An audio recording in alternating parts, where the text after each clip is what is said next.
Fala pessoal, hoje nós vamos ver arritmias. É um tema muito importante na nossa prática médica, principalmente em atendimento em UPA, em pronto-socorro. Então é um tema muito recorrente. Lembrando que a abordagem aqui do canal e a abordagem dessas aulas é para trazer mais uma visão a respeito do que deve ser feito na prática. E claramente, alguns conhecimentos que vão ser expostos aqui, como em outras aulas, eles não são resgatados assim de forma muito objetiva na nossa prática, mas são conhecimentos que são importantes para você entender, para você perceber o que é que deve ser feito na prática. Diferentemente de uma prova para residência, onde você tem que memorizar escalas e conteúdos que não são relevantes para o entendimento prático. Então, que fique claro, vão ser abordados conhecimentos aqui nessa aula para a gente poder entender a conduta prática. Vamos lá. A primeira coisa é o que é arritmia? Qual é a definição? Na Revista Brasileira de Cardiologia, em 2016, eles colocam que a definição de arritmia é uma alteração de frequência cardíaca que vai estar associada a uma formação e ou condução de corrente elétrica. Essa última parte aqui, a gente não tem que ficar assustado. A gente, nessa parte, formação e ou condução de corrente elétrica, tu esquece o que está escrito aí, porque isso é da definição, e toda vez que tu lê essa parte aqui ou tu vê escrito, tu vai sempre pensar em ritmo patológico. Então, arritmia é a alteração de frequência cardíaca associada a um ritmo patológico. Qual é o ritmo fisiológico? Ritmo sinusal. A gente vai ver mais à frente o que seria o nosso ritmo sinusal. As arritmias podem ser de dois tipos, o ataque arritmias e bradiarritmias. Então, se eu tenho uma alteração de frequência cardíaca uma frequência acima de 100, eu chamo de taquicardia. Mas não é só, eu não posso dizer que a taquicardia é uma taquiarritmia. Eu tenho que entender se essa taquicardia tem um ritmo patológico. Se tiver, eu chamo de taquiarritmia. Vale também para bradiarritmia. Se eu tiver diante de uma bradicardia associada a um ritmo patológico, eu chamo de bradiarritmia. Qual é o valor da frequência cardíaca? De 50 a 100 bpm. Algumas referências, as mais antigas, colocam de 60 a 100. Vamos lá, da seguida. Então, nessa aula, a gente vai somente utilizar o tema para taquiarritmia. Nas próximas aulas, nós vamos falar das bradiarritmias e de outros temas, porque senão vai ficar muito extensa a aula. O objetivo aqui é ser mais didático e objetivo. Vamos lá. A primeira coisa que a gente tem que falar em taquiarritmia, a gente tem que falar da classificação delas. As taquiarritmias, elas se dividem em dois grupos, as supraventriculares e as ventriculares. Então aqui estão todas as taquiarritmias supraventriculares e todas as ventriculares. Não é para decorar aqui quais são as supra nem quais são as ventriculares. A gente vai entender que a partir do traçado eletrocardiográfico, a gente vai conseguir resgatar cada uma delas. Não é preciso você decorar todas. Você só tem que relacioná-las com o traçado do eletro. Não há necessidade de ficar decorando isso aqui. Porque tem gente que vai olhar para cá, eu tenho que decorar todas as supraventriculares e as ventriculares. Não é assim que tu vai aprender esse tema. Tu vai ter que olhar para o traçado, tu vai ter que olhar para a conduta prática e a partir disso tu vai resgatando elas, beleza? Vamos lá, as taquicardias que nascem acima do ventrículo, elas podem nascer nos átrios, que são a taquicardia sinusal, a atrial, o flutter atrial e a fibrilação atrial. Eu coloquei aqui taquicardia sinusal, mas, perdão, taquicardia sinusal, ela não é uma taquiarritmia. Eu coloquei aqui só para fins didáticos, como o primeiro parâmetro lá. Mas ela não é uma taquiarritmia. Ela está dentro do estudo das taquiarritmias porque você tem que diferenciar se é uma taquicardia patológica ou não, beleza? Então, assim, desconsidera isso aí. As que nascem no átrio são a taquicardia atrial, o flutter atrial e a fibrilação atrial. As que nascem na junção atrioventricular é a taquicardia por reentrada nodal, reentrada atrioventricular e a taquicardia juncional. Muito cuidado aqui com esse termo juncional, porque podem ser de dois tipos. as taquicardias juncionais paroxísticas e as não paroxísticas. O que é esse termo paroxístico? É aquele início término súbito. A não paroxística é início términos graduais. Mas isso é uma questão de epônimo, vamos deixar também para a próxima aula, não vale a pena falar aqui. Se tu for pesquisar taquicardia por reentrada, tu vai ver que a taquicardia por reentrada atrioventricular, geralmente ela se soma a um outro tipo de reentrada, que é a reentrada da síndrome de Wolff-Parkinson-White. E aí é outra história. Então, essas taquicardias por reentrada atrioventricular, se tu fores pesquisar, elas vão estar organizadas da seguinte forma: taquicardia por via acessória. Aí na via acessória tu tem a atrioventricular e também tu tem a síndrome de Wolff-Parkinson-White, beleza? Mas quando falar de via acessória, lembra de atrioventricular. E a atrioventricular podem ser de dois tipos, a ortodrômica e a antidrômica. A ortodrômica é 90% das vezes, quando você tem reentrada atrioventricular, e a antidrômica 10%. Essa antidrômica ela é comum em pacientes, quando presente, né, em pacientes com síndrome de Wolff e Parkinson-White. Mas é também uma questão de epônimo. A gente não vai falar aqui nessa aula de síndrome de Wolff e Parkinson-White, e a gente não vai falar objetivamente desses epônimos. A gente vai deixar mais para a próxima aula, para ficar uma coisinha mais, enfim, didática. Coisinha, pediatria. Vamos lá agora para as ventriculares. As ventriculares são 4: monomórfica, polimórfica, fibrilação ventricular e torsades point, ou torção das pontas. Só deixa eu destacar aqui que o torsade ele é um tipo de taquicardia ou taquiarritmia ventricular polimórfica.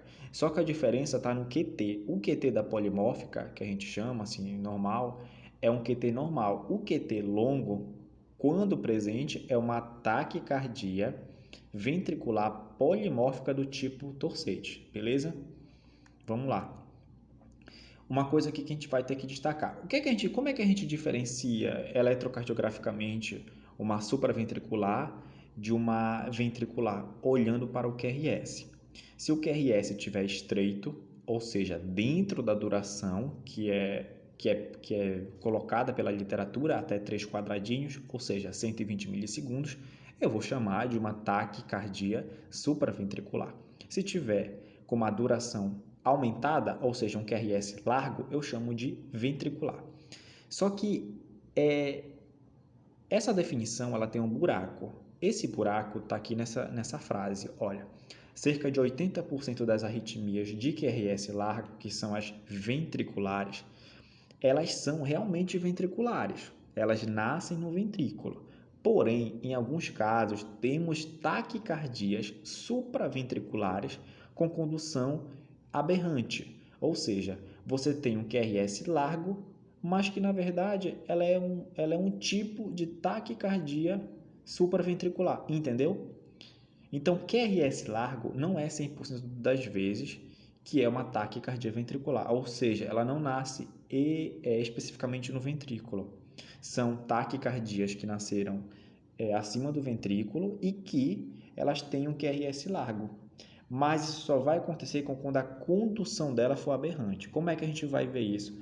A condução aberrante ela é vista pelos critérios de Brugada. Vamos deixar também para a próxima aula. Não vale a pena falar aqui.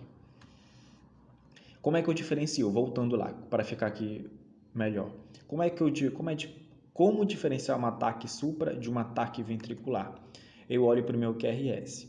Se o QRS estiver estreito, ou seja, até 3 quadradinhos, 120 milissegundos, eu vou chamar de taquicardia supraventricular.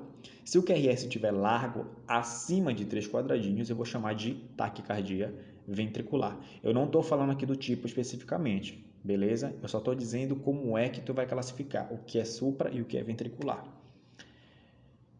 Esse coração bonitão aqui, isso é para a gente começar a entender como é que o paciente vai chegar para ti. Ele não vai chegar dizendo, eu tenho um ataque arritmia supraventricular. Não, ele vai chegar lá na tua emergência com um quadro clínico. O que é mais comum? Um sozinho, um suor frio, uma diaforese, ele vai chegar com tontura, ele vai chegar com mal-estar. São sintomas muito inespecíficos que não chamam a atenção. Qual é o sintoma inespecífico que é a cereja do bolo para tu pensar em taquiarritmia? Palpitação. Falou em palpitação, tu tem que tocar o terror para ativar o protocolo de taquiarritmia, beleza? Então vamos para um caso clínico. João chega no setor de emergência do Hospital das Clínicas em Belém do Pará e infere que o coração acelerou. Ele não vai dizer palpitação. Tem muito paciente que diz palpitação, mas outros vão dizer, meu coração está acelerando, vai pegar no peito. Beleza, até que se prove o contrário, é uma palpitação. Então, se ele passou pela triagem, tu vai olhar para quê? Para a frequência cardíaca. Por quê? Porque se é um ataque à arritmia, tem que ter primeiro a alteração de frequência cardíaca. Beleza, eu tenho alteração de frequência cardíaca, eu tenho clínica sugestiva. Eu preciso de quê então agora? Eu preciso do traçado dele para saber se o ritmo é sinusal. Porque se for sinusal, eu não preciso fazer nada. Eu vou dizer mais à frente também sobre isso. Então, o paciente vai chegar com uma clínica sugestiva e tu vai pensar em taquiarritmia. Mas para pensar em taquiarritmia, tu tem que ter a frequência cardíaca alterada, acima de 100. Ou tu podes avaliar pelo teu oxímetro, confirmar a taquicardia, ou tu olha o valor da triagem. Beleza? Só que se tu confirmou uma taquicardia, provavelmente uma taquiarritmia, qual é a primeira conduta? Não é avaliar o ritmo diretamente. Não é. A gente confunde. Eu vou ver o ritmo, vou pedir eletrocardiograma. Não. Tu tem que procurar critérios de instabilidade hemodinâmica. Quais são esses critérios?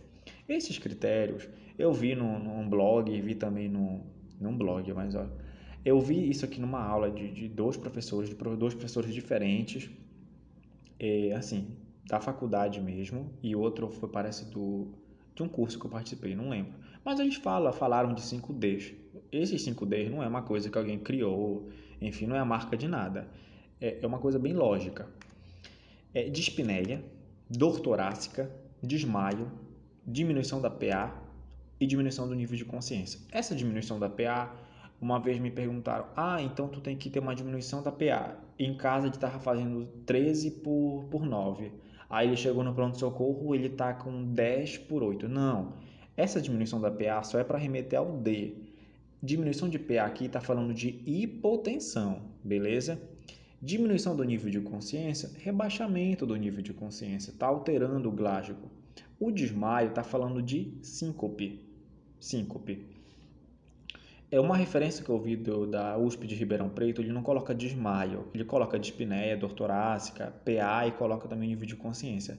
Mas ele não coloca desmaio, ele coloca choque circulatório, entre parênteses, ele coloca alteração da perfusão. Então pensa, se tu tem uma arritmia que gerou uma alteração da bomba cardíaca, da bomba fisiológica que é o coração, tu vai alterar o fluxo, não vai? Então tu pode gerar uma síncope, tu pode gerar alteração de perfusão.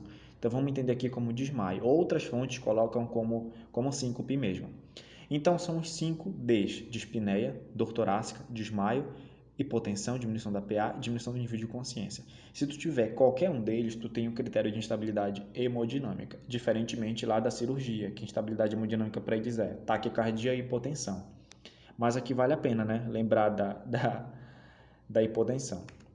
Então são os 5Ds. Geralmente uma taquiarritmia, ou seja, uma taquicardia com ritmo patológico é frequência acima de 150. Quando estiver abaixo, geralmente é uma taquicardia com ritmo fisiológico, que a gente vai chamar de taquicardia sinusal, beleza? Vamos lá. Se ele tiver critério de instabilidade, o que eu tenho que fazer? Eu tenho que levar esse paciente para a sala de emergência, uma sala vermelha, e fazer o MOVE, monitorização, oxigênio e veia. Acesso venoso, né? O que é que tu vai monitorar? O PA dele, critério de instabilidade. Tu vai ter que avaliar o ritmo. Olha onde entra aqui o ritmo, extremamente importante. Porque é aqui que tu vai saber se é uma taquiarritmia ou se é uma taquicardia com ritmo fisiológico, que é a taquicardia sinusal. E tu vai avaliar saturação. Aí, beleza, tu olhou para lá, tem critério de estabilidade, tem taquicardia. Aí tu olhou para o traçado que foi colocado lá do monitorzinho. Esse traçado, ele é aquele que não tem todas as derivações em muitos lugares. Então, tu vai olhar para ele. E aí, se esse traçado for característico de taquiarritmia, de um ritmo que não é fisiológico, ou seja, um ritmo patológico, tu vai fazer Cardioversão elétrica sincronizada. Ah, mas tu tem que saber aqui qual é o padrão, qual é o traçado eletrocardiográfico que caracteriza. Não. Se ele não tiver o ritmo sinusal, que a gente vai saber qual é, você diz que é um ritmo patológico. Tu não precisa saber aqui qual é nesse primeiro momento. Aqui o objetivo é fazer com que esse paciente saia da instabilidade, porque ele pode vir a parar, ele pode vir a óbito, até a morte súbita. O objetivo aqui é reverter o que ele está apresentando. Então, se ele não tiver em ritmo sinusal, é patológico e aí tu tem que cardioverter. Como é que tu faz cardioversão elétrica sincronizada? Isso aqui eu copiei, eu dei uma cola de um vídeo que tem no YouTube, que é uma aula de uma professora da USP, que ela usa o protocolo ESASC. Tu vai ter que explicar para o paciente, tu vai ter que sedar ele, geralmente com midazolam, tu vai ter, pode usar também propofol e etomidato, vai ter que ambusar, tu vai ter que sincronizar o aparelho e tu vai ter que dar o choque. Eu coloquei aqui uma interrogação. Esses pacientes que chegam, geralmente o estômago deles está cheio, a maioria deles, né? Se eles vieram de casa, estavam ali, o evento foi súbito, o estômago está cheio. Então, tem o quê? A possibilidade de tu fazer broncoaspiração. Então, há o risco de fazer broncoaspiração porque tu vai ter que ambusar ele. Como tu vai sedar ele, tu vai diminuir a frequência respiratória. Então, há necessidade de fazer uma hiperoxigenação, uma, entre aspas, pré-oxigenação com ambu. Então, corre o risco de broncoaspirar, gerar hipóxia e o paciente vir a parar. Então, para tu fazer esse protocolo exausto, tu tem que ter, pelo menos em um lugar, uma estrutura para fazer o paciente, para fazer reanimação do paciente, tem que ter reanimação e ventilação mecânica. Se tu não tiver, como tem muitos lugares que não tem, mas que atendem em emergência, tem muito médico que opta por não fazer nada. Ele fica orando para que reverta o quadro. Essa é uma realidade dentro da medicina, infelizmente. E também tem profissional que não está nem aí, né? Se dá ou não para fazer. Como não tem, melhor ainda, né? Tem gente que fala assim. A sedação geralmente com midazolam pode ser feita também com edomidato e propofol. Como é que faz com midazolam? Vou falar lá no finalzinho. O ESASC, tu vai dar o choque. Ah, mas quanto é que eu vou dar de choque? Lembra lá que se tu não tem o ritmo sinusal, tu tem um ritmo patológico. Tu não precisa saber qual é o ritmo. Tu vai olhar só para o QRS. Se o QRS tiver, se o RR tiver regular, a distância entre as cristas estiverem regulares, ou seja, o mesmo tamanho aproximadamente, começa com 100 joules. Se tiver irregular, um R aqui, um R ali, 120 a 200 joules. E o flutter? Ah, mas tu falou que não é preciso conhecer o que é flutter. Vou falar mais à frente. O flutter, ele é fácil de identificar. Por isso que dá para saber só pelo pelo traçado mais básico possível entender. Por que também tem essa observação? Porque ele é fácil de ver e ele já consegue reverter só com 50 joules, beleza? Então essa é uma regra prática. Tu não precisa entender qual é o traçado, qual é o tipo de taquiarritmia que ele está ali. Não, se ele tem instabilidade hemodinâmica, ele não tem ritmo fisiológico, é uma taquiarritmia. Se tem critério de instabilidade, eu tenho que cardioverter. Quanto é que vai dar de choque? Regular 100 joules, irregular 120 a 200 e o flutter 50. Tem uma exceção que eu vou falar também mais à frente. Na verdade, eu vou adiantar logo aqui. As taquicardias polimórficas, tu não vai fazer cardioversão elétrica sincronizada, tu vai desfibrilar. E como é que eu sei o que é uma polimórfica? Também dá para ver pelo eletro, ela é bem nítida, eu vou mostrar mais à frente. Então a polimórfica, tanto aquela com QT normal que eu falei lá no início, que é a polimórfica normal, tem que desfibrilar. Também o torsades, que é aquele que a gente vai ver mais à frente também, o torção das pontas, também você tem que desfibrilar. Tem que desfibrilar, não tem conversa. Também é fácil de ver. Por isso que tem, enfim, essa conduta. São as exceções aqui da cardioversão elétrica sincronizada. Atenção, taquicardia sinusal, eu só vou tratar sintoma. Eu não preciso fazer choque, eu não preciso fazer antiarrítmico, que a gente vai ver mais à frente. Eu não preciso fazer nada. Só tenho que tratar, a não ser, né, tratar os sintomas. Se ele está com dor, pode ter elevado a frequência cardíaca. Infecção aumenta a frequência cardíaca. Então, taquicardia sinusal é tratar sintoma. Por isso que se ele está com critério de instabilidade hemodinâmica, tu sabe que ele está com uma taquicardia, tu tem que ver o traçado para saber se o ritmo ele é sinusal. Porque se for sinusal, está feito o diagnóstico de taquicardia sinusal. Então não é uma taquiarritmia. Mas ele não tem critério de instabilidade? Beleza, aqueles sinais lá são de outra coisa, são sinais inespecíficos, mas que servem para destacar quando há taquiarritmia. Deu para entender? Então, a taquicardia sinusal, ela é estudada aqui dentro desse tema porque eu tenho que entender ela para poder diferenciar de uma taquiarritmia. Isso é crucial para que eu não vá a fundo numa conduta que vai ser iatrogênica para o paciente, beleza? Então, toda vez que tu tiver taquicardia, tu não pode dizer que é taquiarritmia, tu tem que olhar para o ritmo, tem que saber se o ritmo é sinusal. E como é que eu sei o que é um ritmo sinusal? Simples, tu vai olhar para o traçado. Traçado de onde? Traçado do eletrocardiograma, claramente, né? E o que é um traçado que demonstra um ritmo sinusal? Uma onda P positiva em D1, D2 e AVF e negativa em AVR. E toda onda P, ela tem uma mesma morfologia, ela tem uma mesma estrutura. E toda onda P, após toda onda P vai ter um complexo QRS. Isso que caracteriza um ritmo sinusal. Se tu olhou para o traçado, tem isso, é uma taquicardia sinusal, beleza? E aí eu vou ter que tratar sintomas.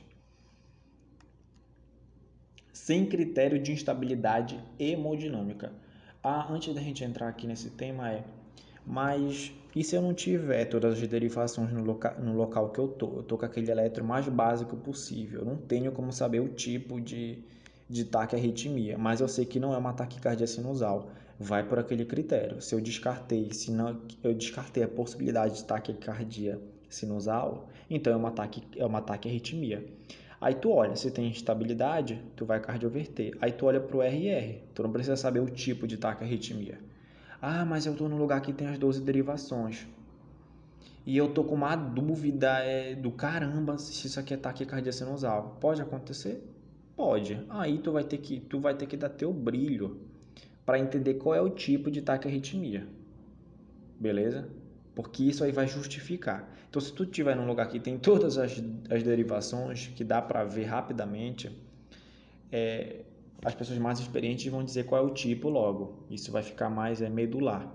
Se tu não conseguir ver, não der tempo de tu avaliar, vai por essa. Tenta ver se é sinusal. Se não for sinusal, descarta o sinusal e tu fala, é uma taquiarritmia, eu não sei qual é o tipo, mas tem instabilidade, eu vou cardioverter. Aí tu descarta a polimórfica, tanto com QT normal quanto com QT longo, aí é cardioversão elétrica sincronizada e o choque vai de acordo lá, se é regular, irregular ou flutter, beleza? Mas aí eu não tenho as derivações todas. Mesma coisa, lembra, se tu tiver num lugar que não tem nada, não tiver todas as derivações, com certeza vai ter pelo menos D1 e D2. Por favor, D1 e D2 já dá para ver se é sinusal ou não, tá? Se não tiver isso, não é eletro. Aí tu vai ter que orar, beleza? Mas assim, se dá para ver pelas mais básicas possíveis se é sinusal ou não. Descartou sinusal é uma taquiarritmia. Aí eu não preciso saber qual é o tipo. Só estou dando ênfase aqui, sendo redundante, porque é importante destacar isso aqui. Tem gente que às vezes quer encontrar o tipo de taquiarritmia e não é preciso. Tem gente que tem mais experiência vai conseguir ver de cara isso. Mas nesse momento não é necessário. Só tem que descartar a taquicardia sinusal, beleza? Que dá para ver por qualquer eletro básico. Não precisa preencher todos os critérios de taquicardia sinusal, porque se não tiver todas as derivações, não vai dar para fazer isso, beleza?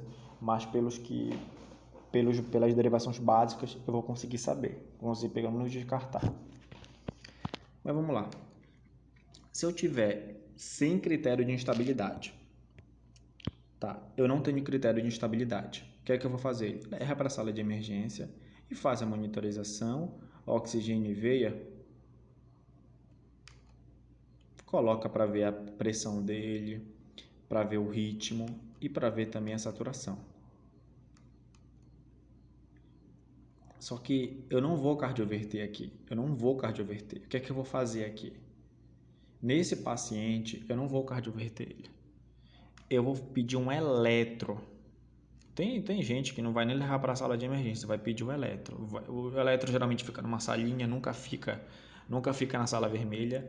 Geralmente numa salinha tem que levar o paciente até lá. Se ele não tiver critério de instabilidade, pode levar ele. Tem que fazer o eletro com 12 derivações. Dá tempo de fazer. Esse eletro que eu estava dizendo antes não é o com 12 derivações. É aquele com as derivações mais básicas possíveis para descartar a taquicardia sinusal. Beleza? Se tu confundiu com o comentário que eu disse anteriormente, o eletro basicão é para descartar ataque sinusal.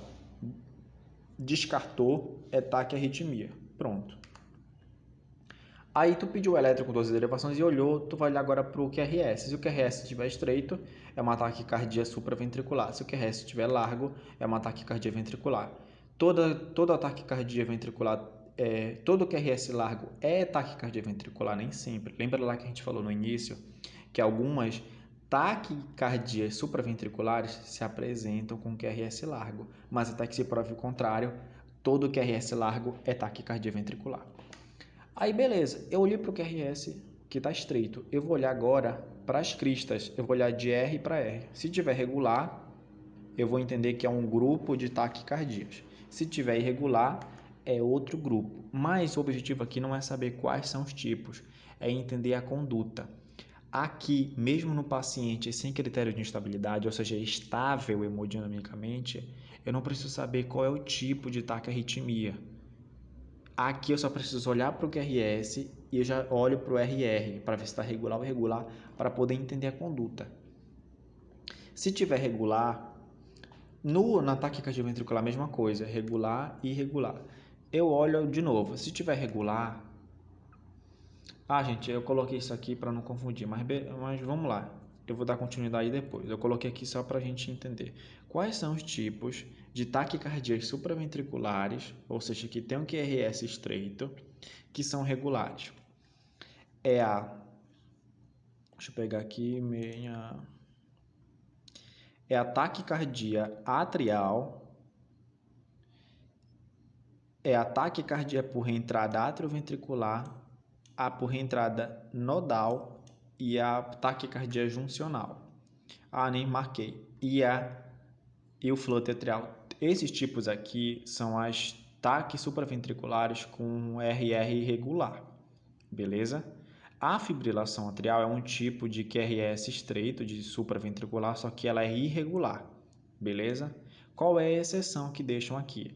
A atrial, a gente vai ver mais à frente, ela se divide em dois grupos, a unifocal e a multifocal. A gente vai falar do traçado eletro, isso aqui na próxima aula da multifocal. Eu vou citar aqui, mas eu vou trazer mais na outra aula o exemplo da multifocal.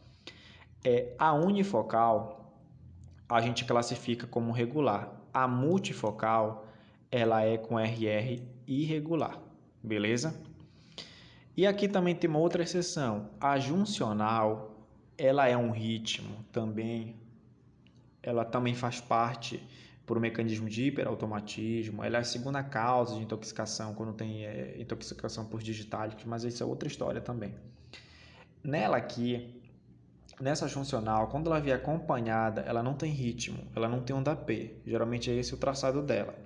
O traçado da juncional é ela não apresentar, ela é um QRS, ela é um traçado irregular, por isso que eu coloquei a seta, quando ela alterna com o ritmo sinusal. Ou seja, o ritmo sinusal está presente, mas ela alterna com o traçado da juncional. Aí o RR fica irregular, por isso que eu coloquei a observação para ela. Beleza? Se ela não tiver o ritmo sinusal, ela vai ficar com um RR regular. Então são algumas, vamos dizer, observações aqui. Beleza? Mas eu não preciso saber qual é o tipo, quem é regular ou quem é irregular. Se for regular, eu já começo pela conduta. Eu posso fazer manobra vagal e eu posso fazer massagem do seio carotídeo. O que é manobra vagal? Tem um videozinho que eu coloquei o link aqui, é só acessar depois e ver. Mas basicamente você dá uma seringa de 20 ml para o teu paciente, ele vai soprar, ele vai fazer valsalva, ele vai ficar claramente sentado e aí ele vai fazer por uns 15 segundos. 15 segundos. Aí ele vai soprar. Quando ele terminar de soprar, tu vai deixar ele de decúbito e levantar os membros inferiores rapidamente. E claro, ele vai estar monitorizado, aí tu vai ver a degeneração de uma taque supraventricular para um ritmo sinusal. É bem legal. E a massagem seio carotídeo, massagem não é eu ficar fazendo movimentos circulares. Massagem é compressão, é igual a massagem cardíaca. Massagem não é fazer movimentos circulares, é comprimir. Eu vou comprimir o seio carotídeo, não os dois simultaneamente, só um, de 5 a 10 segundos. Eu posso fazer em cada lado, no máximo 3 vezes.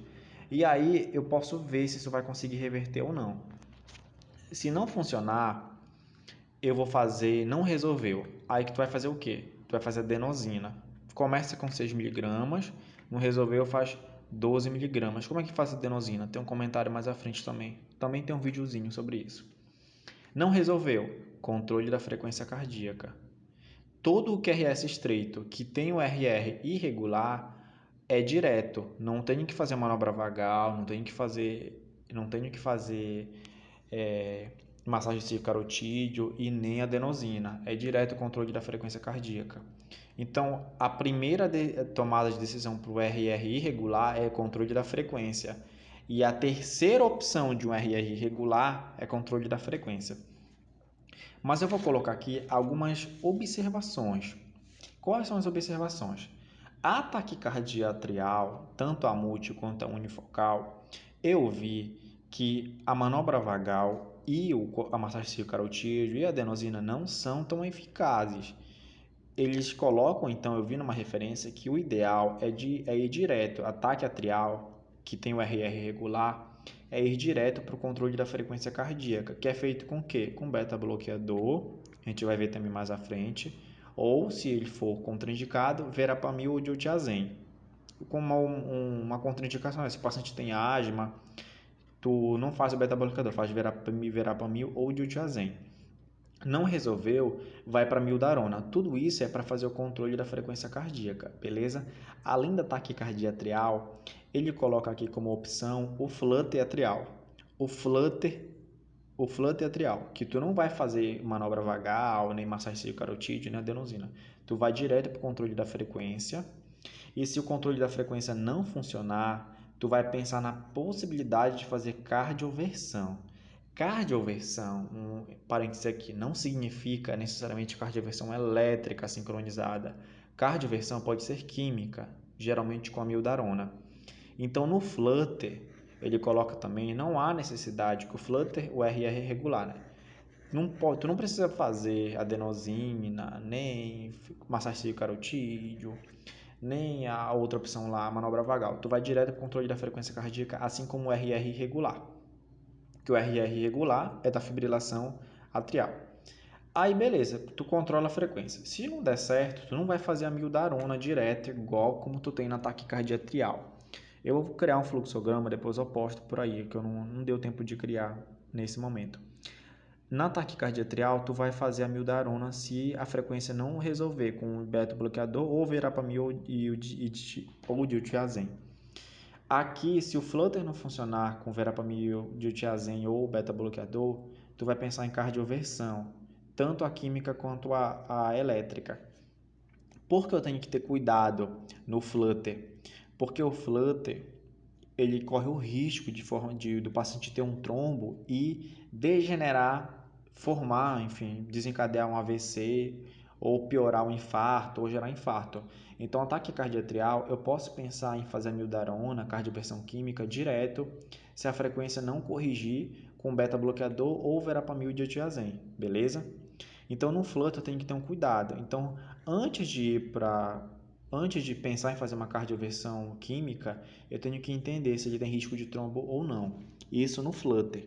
Aí, beleza, tu olha para o tempo. Se for menor que 48 horas, tu já pode pensar em fazer cardioversão.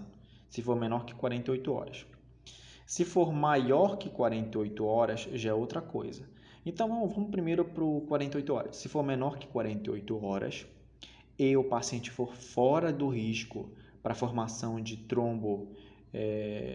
de um fenômeno tromboembólico, tu pode fazer a heparinização plena por 6 a 12 horas e depois tu vai fazer a cardioversão, tanto elétrica ou química.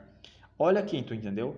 Então, para eu fazer cardioversão no Flutter, eu tenho que primeiro fazer isso, eu tenho que olhar para o tempo. Se ele for menor que 48 horas e estiver fora do alto risco para fenômeno tromboembólico, eu tenho que fazer a heparinização para depois cardioverter, beleza?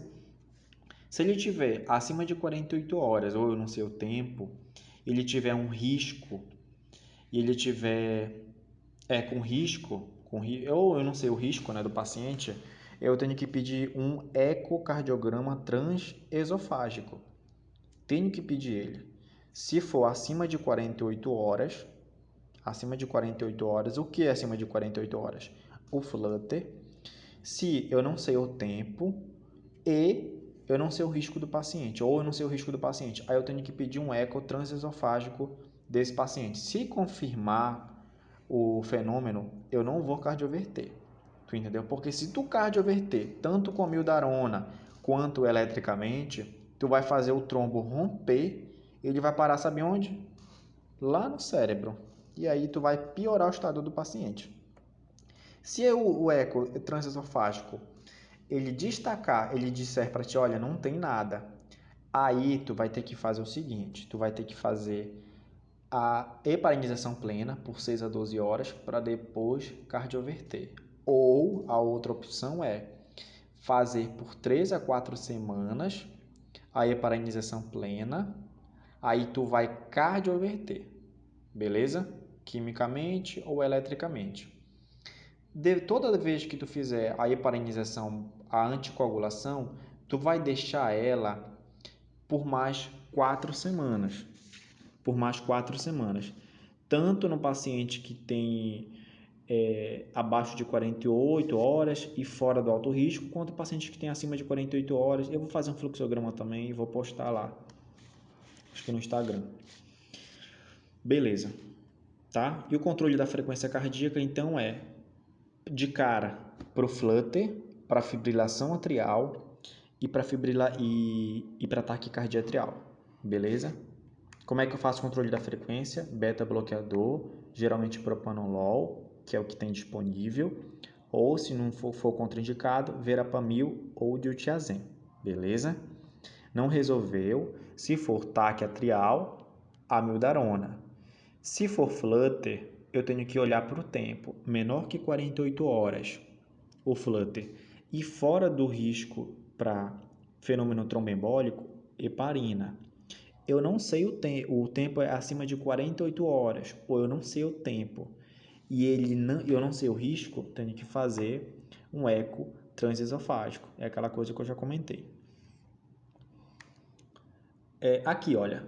Aqui está aqui no slide. Se ele tiver alto risco de trombo, paciente tem alto risco de trombo, eu não posso fazer cardioversão. Não posso fazer cardioversão antes de fazer heparinização, tá bom? Se ele tiver abaixo de 48 horas e fora de alto risco para fenômeno tromboembólico, tem que fazer heparinização, beleza? Então, primeira coisa, olha para o tempo, 48, 2 dias. Tá, isso aqui tá mais de 2 dias? Eita, se tá mais de 2 dias, tem uma alta chance de ser de alto risco. Então, heparina nele. Se ele se ele tem menos de 48 horas, ele tem alto risco, heparinização plena. Mas e se for menor que 48 horas e ele tiver alto risco? Se ele tiver alto risco, tu vai ter que fazer o eco transesofágico, beleza? Vou trazer o fluxograma para ficar mais claro, que eu não coloquei aqui, vai ficar confuso essa bosta.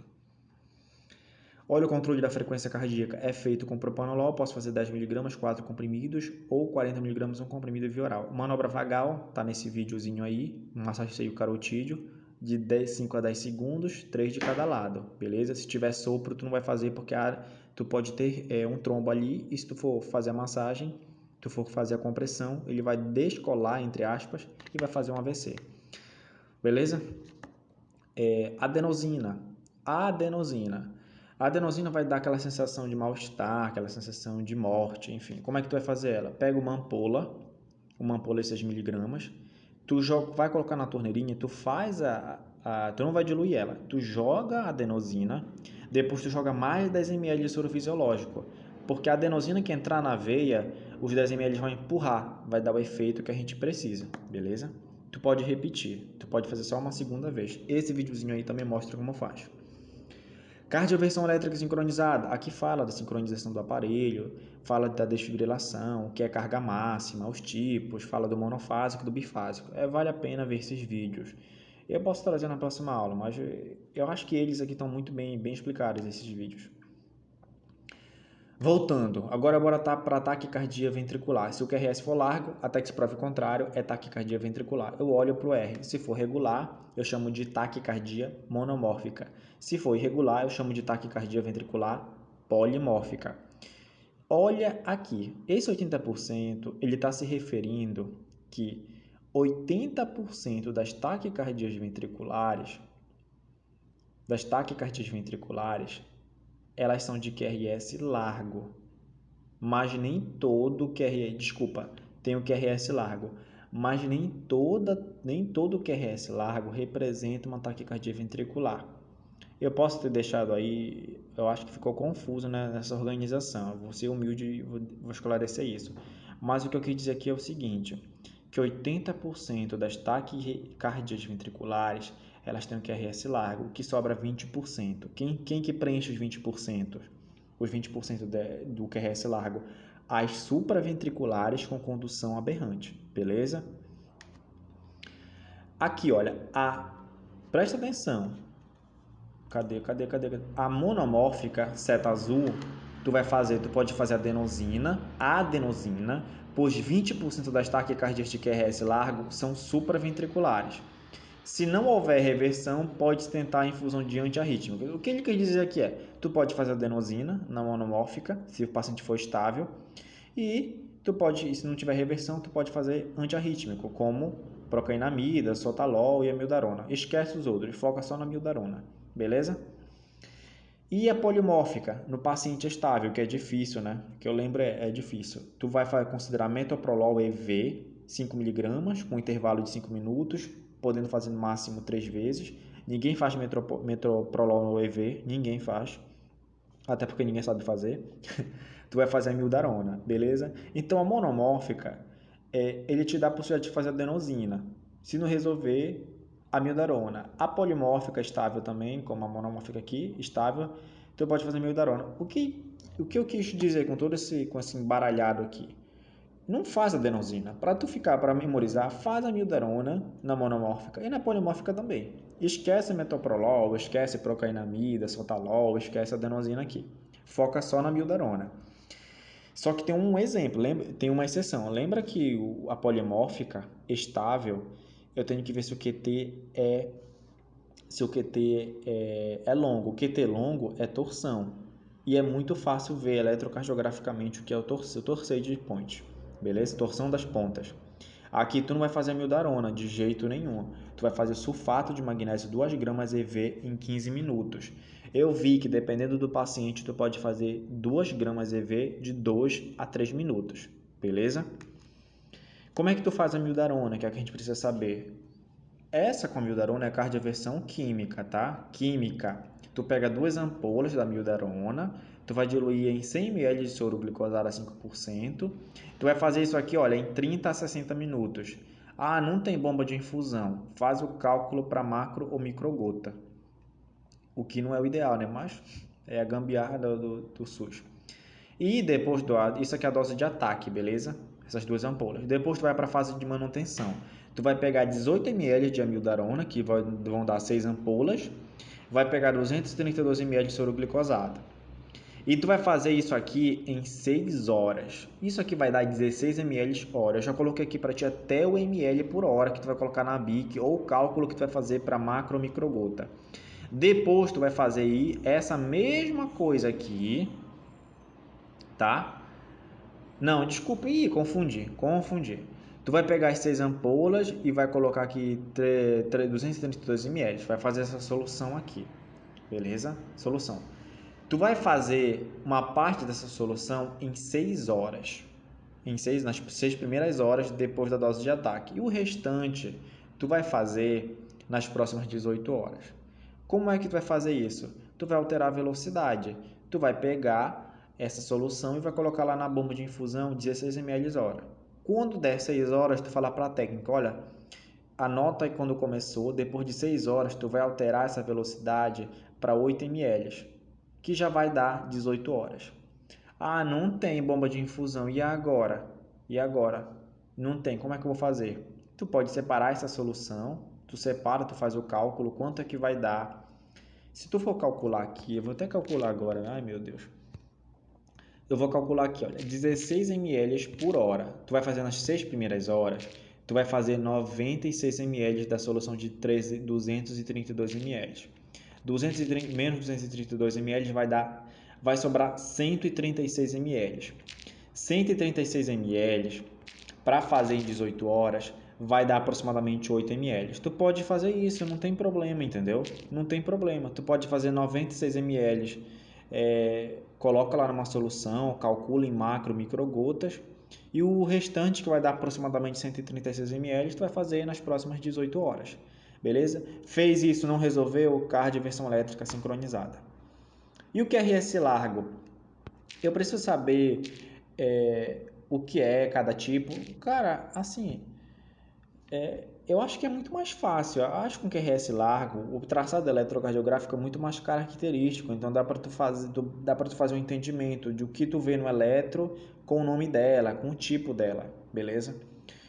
Não é, mas lembra lá que eu já falei da conduta de cada uma pelo QRP, só olhando para o QRS e olhando para o RR, já foi feita a conduta. Aqui eu coloquei inicialmente quais são as taquicardias ventriculares, ou seja, as que têm o QRS largo, aquelas que 80% são com QRS largo. Eu tenho a ventricular, eu falei também lá no início na classificação, a taquicardia ventricular monomórfica, é uma fantasminha, olha, que tem o mesmo traçado. Vou falar na próxima aula um pouquinho mais dos critérios eletrocardiográficos, mas aqui para entender facilmente é o fantasminha dando tchau.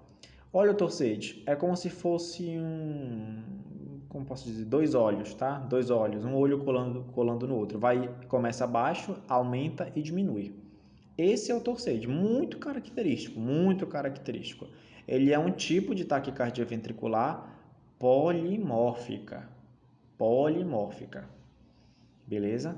Só que o QT aqui é longo e aqui o QT é normal. E esse aqui é fibrilação ventricular. Lembra lá que eu falei que tu pode fazer a mildarona tanto na monomórfica quanto na polimórfica, que eu acabei de dizer, no paciente estável. Tá bem aqui também.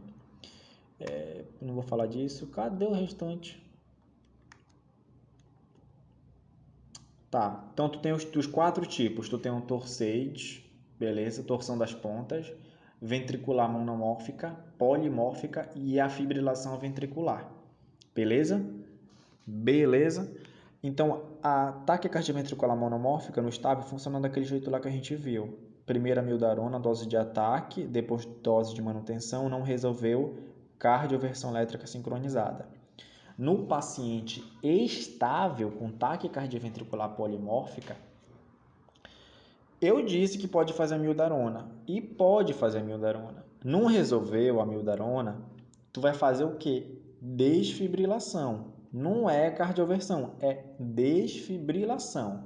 Paciente com taquicardia ventricular polimórfica que não é torsade, tu pode fazer a mildarona do jeito que eu falei e depois desfibrila. Ou no paciente mesmo estável, tu pode ir direto para desfibrilação, beleza? Taquicardia ventricular é ritmo do ACLS. Todo paciente com FV geralmente está parado. Então, tu nem olha aqui, nem lembra aqui, porque aqui o cara já vai estar parado, o paciente vai estar sempre instável. E FV sempre é desfibrilação, sempre. Eu não sei se, eu não encontrei isso na referência, né? Se tu tem um paciente que ainda está consciente, desculpa, um paciente que não está parado e está em FV. Se tiver em FV, é desfibrilação. Tanto estável quanto instável, mas aí que tá a pegadinha. FV não tem estável, não tem, é sempre instável. Então, se ele não tiver parado, é desfibrilação, beleza? Polimórfica, lembra lá da exceção que eu disse? Todo polimórfica instável é desfibrilação. FV, sempre é instável, também vai ser desfibrilação, tá? Se a polimórfica estiver estável, que é difícil, tu pode fazer mildarona e depois desfibrila. Não quero fazer mildarona, não tem também, posso desfibrilar direto. O torção das pontas, como é uma polimórfica, se tiver instável, desfibrila. Se não tiver instável, se tiver estável, não tem critério de instabilidade, tu vai fazer o sulfato, que eu já falei lá, 2 gramas, 12 a 3 minutos ou em 15 minutos. Ai, meu Deus. Aqui, isso aqui é uma organização que foi feita pela USP. A USP não coloca assim, pelo menos eu não entendi. Ela coloca até um certo ponto, olha. Irregular, irregular. Aí aqui tem os ritmos e aqui tem as condutas. Eu não gostei muito não dessa organização aí. Eu gosto mais do tipo. Toda vez que estou lembrado da taquicardia ventricular, lembro dos 4 tipos que eu acabei de citar. Beleza? Mas também lembra lá que eu falei no início, tem a monomórfica e a polimórfica. A monomórfica é o RR regular, a polimórfica é o RR irregular. Beleza? Lembra da exceção que tem o Torsades e a FV é um caso à parte. É tudo irregular. Na FV, tudo é irregular. Tudo é irregular. Polimórfica, irregular e monomórfica, regular. Beleza. Tá aqui, olha. Na taquicardia ventricular monomórfica, posso fazer mildarona dose de ataque e manutenção para depois cardioverter. Na ventricular polimórfica, só posso fazer eu nem disse isso antes lá, mas gente, tu não faz manutenção em taquicardia ventricular polimórfica. Se a dose de ataque não funcionar em 30 a 60 minutos, vai direto para desfibrilação, beleza? Ou se tu não quer arriscar fazendo 30 a 60 minutos a dose de ataque, faz a desfibrilação direto, beleza? A FV é um caso à parte, se tiver presente tu vai ver no traçado, é desfibrilação na hora. E o Torsades, sulfato de magnésio, se ele estiver estável, se ele não tiver, é desfibrilação. Beleza? Olha, a FV é desfibrilação. Meu Deus, tá aqui os traçados eletrocardiográficos. Meu pai, essa aula não vai terminar. Qual é o laudo desse eletrocardiograma? Aí tu olhou e falou, meu Deus, o que é esse traçado? E é agora. Tu vai fazer o seguinte, tu vai olhar para o QRS, tu vai ver se é supra ou se é supraventricular ou ventricular. Como é que tu faz isso? Olhando se ele é largo ou se o QRS é estreito. Depois disso, tu vai olhar para o RR, se é regular ou irregular. Porque a partir disso, tu pode já definir as tuas condutas sem saber o tipo de taquiarritmia. Tu entendeu? Olha o bacana disso. E aí, por final, tu pode olhar para os padrões. Já que tu é um médico competente, né? Tá em formação também, tu vai saber qual é o tipo, beleza? Mentira, ninguém sabe não. Vamos lá. Esse eletro aqui, eu dei um zoom na derivação D2. Aí eu olhei aqui, a primeira coisa, olhar para o QRS. QRS é o quê? Estreito. Eu olho depois para o RR. O RR está o quê? Está regular. Então, é uma taquicardia supraventricular, porque o QRS é estreito e ela é regular. Qual é a conduta no regular? Manobra vagal, massagem do seio carotídeo, não funcionou a adenosina, não funcionou o controle da frequência cardíaca. Aqui especificamente, qual é esse tipo? Lembra que antes de tudo tu tem que saber, tu tem que afastar. Toda vez que tu pegar pela primeira vez o traçado, tu só tem o dado de taquicardia, tu tem que saber se é taquicardia sinusal. Toda vez tu tem que descartar a possibilidade de taquicardia sinusal. Porque se tu for por esses critérios, tu só olhou o QRS estreito e RR irregular, tu vai se lascar, tá? Então toda vez que tu tiver em primeiro contato, paciente estável ou instável, tu tem que afastar a possibilidade de taquicardia sinusal. Aí olha aqui a taquicardia sinusal. Onda P positiva em D2, D1 e AVF. Negativa em D3, D3. Não. É AVR negativo em AVR. E tem um QRS precedendo todo, olha. Tem uma onda P precedendo sempre um QRS. E elas têm a mesma morfologia. Então, é uma taquicardia o quê? Sinusal. Olha a pegadinha aí, entendeu? Então, sempre descarta a taquicardia sinusal, porque ela não é taquiarritmia. Ela é uma taquicardia, um aumento da frequência cardíaca associada a um ritmo sinusal, um ritmo fisiológico, que está presente em dor, em infecção. Aqui, não é taquicardia sinusal. Não é taquicardia sinusal. Eu já afastei lá no primeiro traçado. Tu pode ver, procura aí se tem onda P positiva em D1, D2. Não tem D2, então não é sinusal. Não é sinusal, então tu vai fazer o quê? Vai fazer aquilo que eu te ensinei. Olha para o que dá o zoom, olha para o QRS. O QRS está o quê? Estreito. Tá estreito? Tá estreito, tá estreito. Então é o quê? É uma supraventricular. RR está regular? Tá regular. Então é uma supraventricular com RR regular. Então, o que é? Manobra vagal, massagem carotídeo, adenosina, resolveu frequência cardíaca, beleza? Mas lembra que tem duas exceções que a adenosina, manobra vagal e massagem carotídeo não vão funcionar. Quais são as exceções? Taquicardia atrial e flutter atrial. Flutter atrial. Beleza. Aí tu olhou para a onda P, ela tá negativa, olha, tu observou que ela tá negativa em D2. E a VF? Cara, e agora? Olha, tá negativa aqui, ó. D2 tá negativa em AVF também. Cadê a VF aqui, ó? Bem aqui, ó, tá negativa. E tá positiva em D1. Não é, eu sei que não é sinusal isso aqui. É o quê? Toda vez que tu encontrar onda P negativa em D2 e AVF positiva em D1, tu chama isso aqui de taquicardia atrial, que é uma taquiarritmia.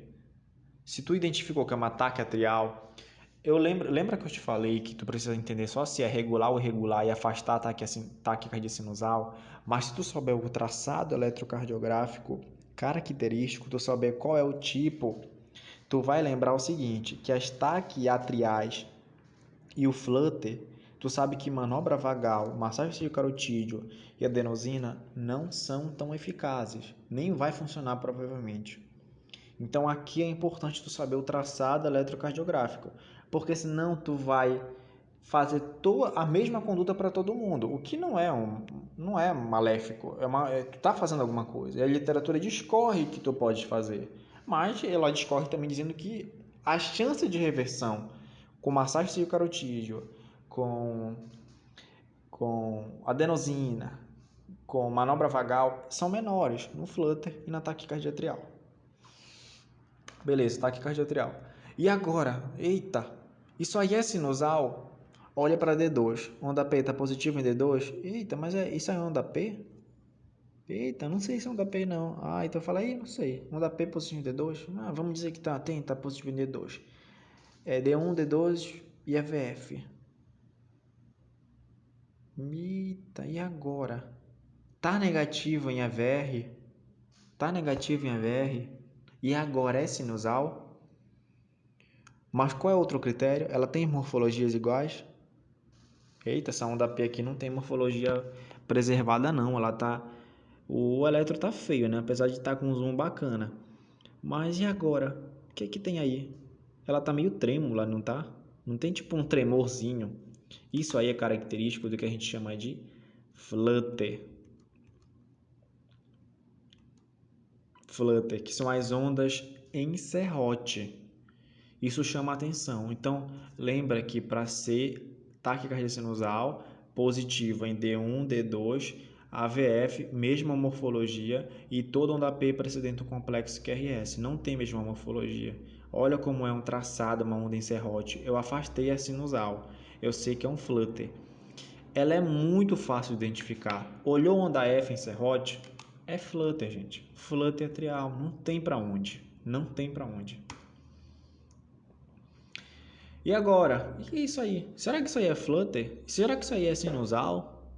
Pera aí, olha para D2. Tem onda P. Olhei para D2. Ih, rapá.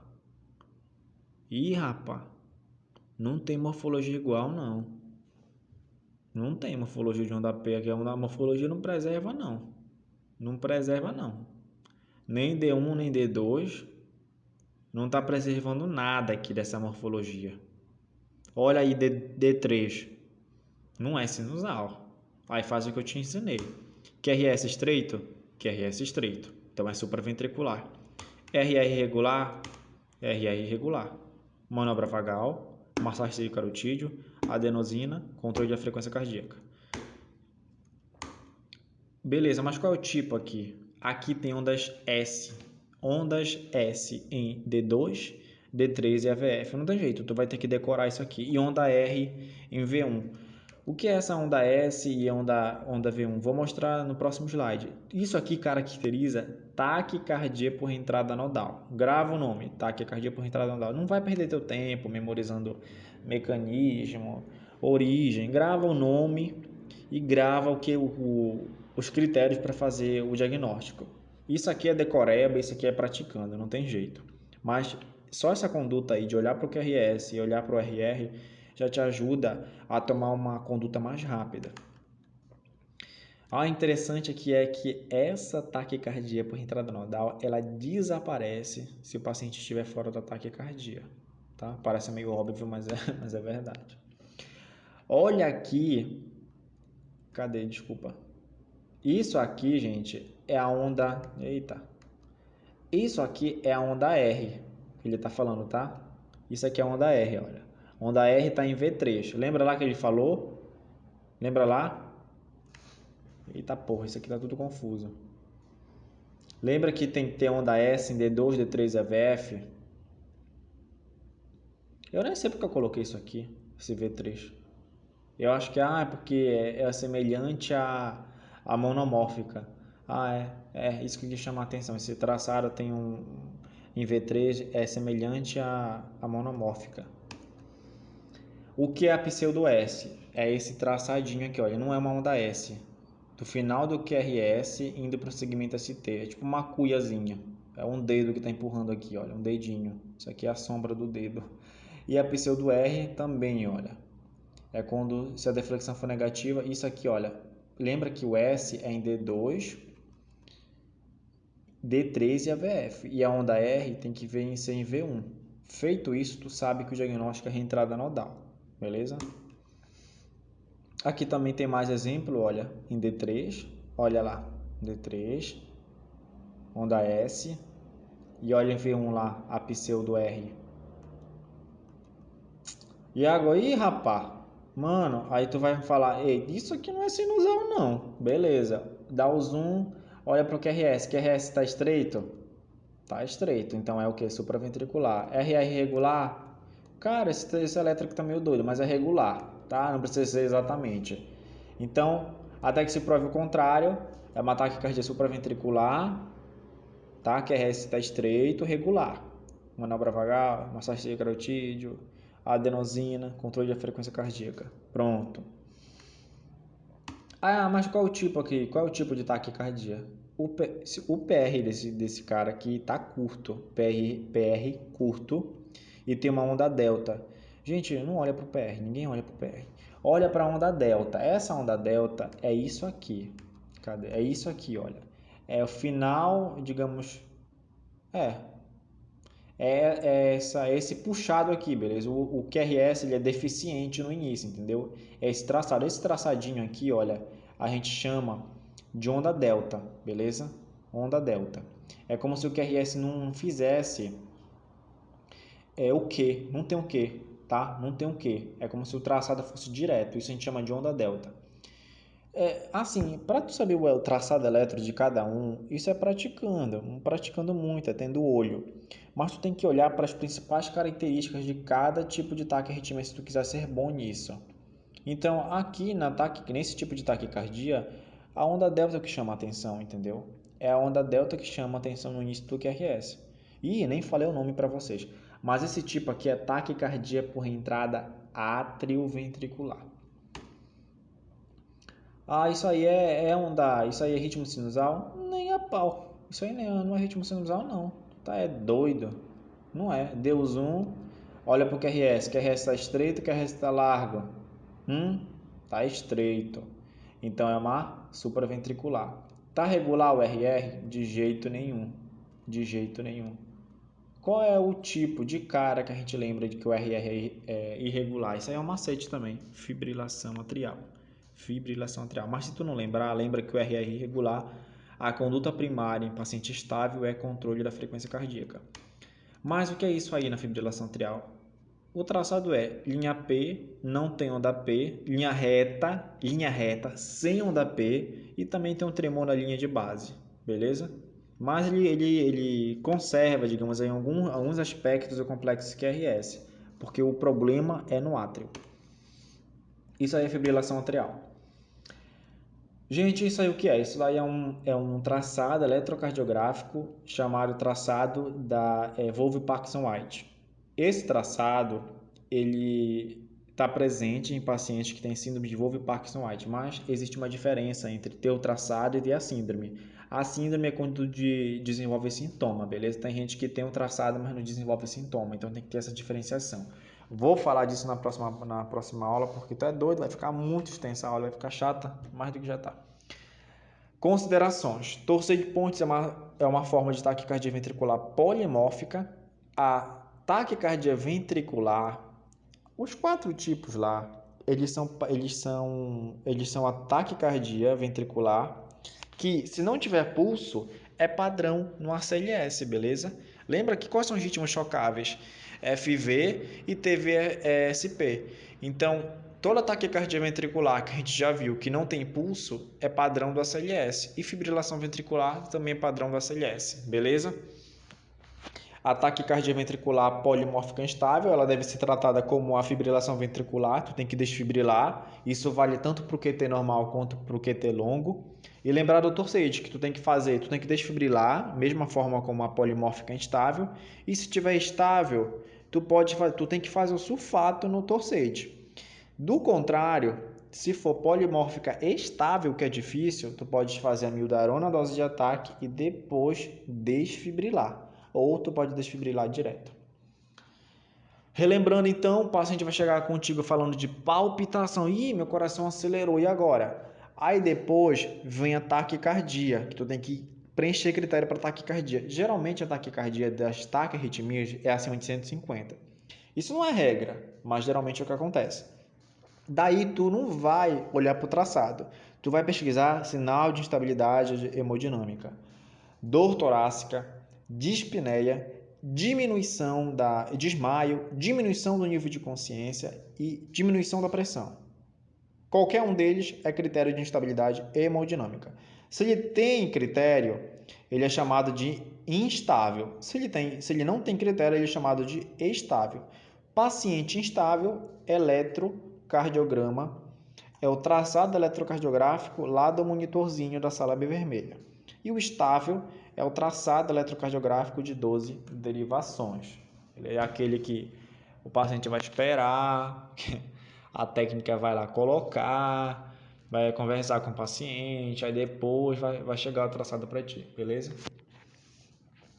Aí tu veio todo o traçado do ECG do MOVE, a primeira coisa é tu descartar taquicardia sinusal. Descartou taquicardia sinusal, descartou, tu vai olhar, tu vai perceber que é uma taquiarritmia, porque não é sinusal, é uma taquiarritmia porque tem taquicardia e o ritmo não é fisiológico. Então eu sei que até agora é uma taquiarritmia, eu não sei qual é o tipo, dane-se. Como tu tá com critério de instabilidade, tu vai agora chocar, vai fazer o protocolo ESASC, explicar, sedar, ambusar, sincronizar e choque. E tu não precisa saber qual é o tipo aqui, tu só tem que saber se é regular, irregular ou se é flutter. Lembra lá que o flutter é muito fácil de ver. Beleza? Tu pode caracterizar o achado? Pode. Tu pode caracterizar o achado em que sentido? Lembra que tem exceção. Tem taquiarritmias que são com critério de instabilidade que tu não tem que cardioverter. Quais são as exceções? Taquicardia polimórfica, ventricular polimórfica, tanto o QT normal como o QT longo. O QT longo é o torsade, e fibrilação ventricular. São os dois São os dois tipos que tu não vai cardioverter. Tu não vai cardioverter. Tu vai fazer desfibrilação. Tu entendeu? São as duas exceções, tá? Tu pode considerar até 3 se tu colocar o torsade como algo à parte, beleza? E o eletro com 12 derivações é o paciente que está estável. Aí tu vai caracterizar tudo aquilo que eu falei, se é supra, se é ventricular. Na caracterização do ventricular, de novo aqui, olha gente, a fibrilação ventricular é um paciente sempre instável, ela é padrão do ACLS, a taquicardia ventricular, qualquer uma que não tiver pulso é também do ACLS. Então, toda vez que o paciente estiver instável, já que a fibrilação ventricular, ela geralmente o paciente já está parado, toda vez que tu falar de um paciente que não está parado, mas que está instável, tu está falando de torsade, QT longo, taquicardia polimórfica, de modo geral, com QT normal, e taquicardia ventricular monomórfica, são essas 3 que tu está falando, beleza? Eu coloquei aqui uma observação, né? Puxando essa seta aqui para falar da ventricular, tá? Porque eu apresentei 4 tipos. Beleza, aqui, gente, tem aquela conduta que eu já falei antes, tá? Todas aquelas especificações. Aqui, olha, se eu descartei sinusal, eu sei que é taquiarritmia, mas eu sei que não é polimórfica e não nenhum tipo, e sei que não é FV, eu tenho que fazer cardioversão elétrica sincronizada. Entra aqui nessa aulinha que tu vai aprender como é que faz. Meu Deus do céu. Tá, isso aqui é a mesma coisa, a única coisa que mudou é aqui, olha. Eu coloquei esse outro protocolo aqui que é não ambusar, para não aumentar o risco, mas isso aqui é uma indagação que eu propus, tá? O ideal, o que foi colocado, o que foi repassado é ambusar para gerar o status de hiperoxigenação, porque tu vai sedar ele, beleza? Cardioverter e desfibrilar dói muito, tu não vai fazer ninguém consciente, né? Não, aí que ele vai parar mesmo. Então, o protocolo exasto, eu coloquei aqui só para a gente refletir um pouco. Em vez de tu fazer o ambusar, em vez de fazer o protocolo exasto, faz o ESOC. Explica, ceda oxigênio, em vez de fazer ambusar fazendo pressão positiva. Claro, tá aí, também tá implícito a sincronização, depois o choque, beleza? Aqui está o exceto, olha, desfibrilação, mesmo com pulso, é só na FV, não sei se isso existe, não sei se tem alguém com FV pode até ter, mas eu acho que é muito grave, eu não encontrei isso, mas eu sei que a FV, isso é informação correta, é padrão do ACLS, então é padrão que o paciente está parado, então se ele não tiver parado, é desfibrilação. Tá? E sempre vai ser instável, desfibrilação, mesmo o paciente com pulso. E a polimórfica, é inútil fazer a cardioversão elétrica sincronizada. Sempre tu vai ter que fazer, tanto para o torsade quanto para a polimórfica com QT normal. É choque por desfibrilação. Beleza, gente? É isso, o restante aqui é repetir, cardioversão elétrica sincronizada.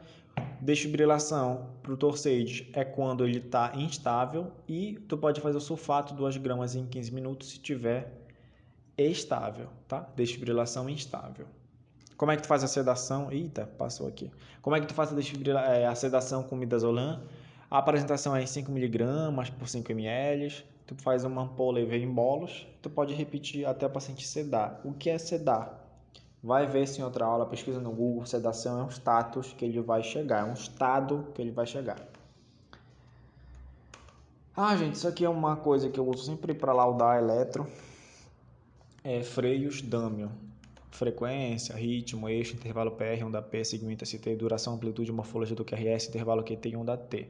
Isso aqui é uma coisa que eu criei lá no acho que foi no 4º semestre, foi numa aula muito bacana, de um acadêmico, acho que estava no 11º semestre de uma outra faculdade, uma aula muito boa, uma aula que foi tão boa que eu criei esse mnemônico. O Damion não é meu, o freio não foi eu que criei, mas o Damion o restante fui eu. É isso, gente, valeu, e meu Deus, que conteúdo chato, conteúdo extenso. Olha, 1h e 14 minutos por uma coisa que tu tem que fazer conduta em segundos, minutos, tu tem que praticar muito, e né, se tu não estudar, como é que tu vai saber?